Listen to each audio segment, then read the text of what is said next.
If you've got a bottle of champagne nearby, go ahead and grab that, pop the cork off that bad boy, and get yourself a nice little butt chug going because you've earned it. Today, we celebrate. About a month ago, I made that video talking about Pollution Entertainment. Pollution Entertainment was a YouTuber famous for making videos where he was torturing and then ultimately murdered his cats on camera, which then inspired a trend among other deranged losers on the platform to start senselessly murdering cats for videos. And I'm happy to say that today, nearly a month later, he has finally been fucking banned off the platform. Better late than never. I gave YouTube this homework assignment to look into Pollution Entertainment a month ago, and they're turning in the assignment long overdue. It's very late, but you know what? I'm a cool professor. I'm not afraid to smoke a doobie with the students after school hours, rip a shot of Fireball or two with the football team at happy hour. So you know what? I'll accept the late homework and say thank you, YouTube. But I'm not just writing this Christmas gift thank you card to YouTube alone. I'd also like to say thank you to everyone that made it a big deal on Twitter or anywhere else, pressuring YouTube to make it something that they needed to take serious. And they did. I know over the last couple weeks they were really thoroughly investigating the channel. They were updating me on their process. And not only did they take down Pollution's channel, but they took down a lot of the other copycat channels that I was aware of, as well as a couple other ones that I'd never even heard of before. So they really did make good strides in getting rid of that fucking awful, deplorable content that was infesting the platform. Now, obviously, banning Pollution isn't all of a sudden just going to eradicate animal abuse across the board, where animal abuse cases drop to zero overnight. But to take away the platform where these limp-dicked monsters are sharing this kind of garbage is a great thing.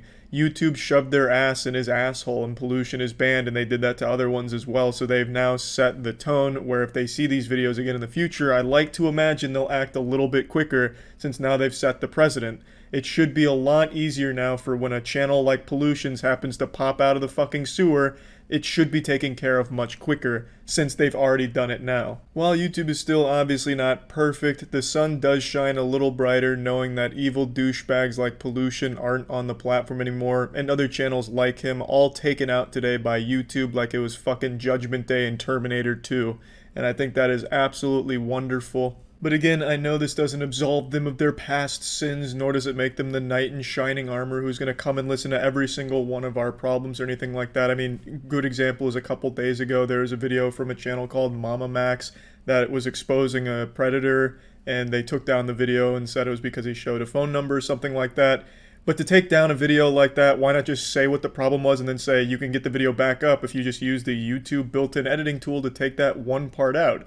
Like, that would be a much easier solution as opposed to just completely taking down a video and stuff like that. So there are still obvious problems, but at least it does seem like in this case, and the case that Markiplier and I had with that strike, that they are at least willing to listen and go back on some of their reviews and check again, and I think that's great. So yeah, anyway, I was just really excited to share this news with all of you because I know a lot of us were really invested in this and really wanted to see the right choice be made here, and I'm happy to say that this Magic Treehouse book had a happy ending, villains defeated, a good old group hug in the shower tonight. But yeah, I was super excited to get this news today and really excited to share it with all of you. Maybe I should have even taken a page out of the gender reveal party's playbook and just treat this like a gender reveal party, where I just set up like 10 pipe bombs and 50 bottle rockets next to some dry bushes and then start shooting those bushes with a flamethrower and then order a napalm strike over the city. Just a full-blown gender reveal party and light the entire city on fire. But ultimately I decided I won't do what that couple did in California. I'll just do the standard method of just telling you the information instead of burning the world to the fucking ground in order to get the information across in a creative manner. So yeah, I mean, again, this is great news today, and again, thank you to everyone that made this a big issue and did make it something serious that YouTube had to really look into and get very serious about, because I think it was a problem, and I'm glad to see they addressed it, and hopefully we won't see something like this happen again. That's about it. So yeah.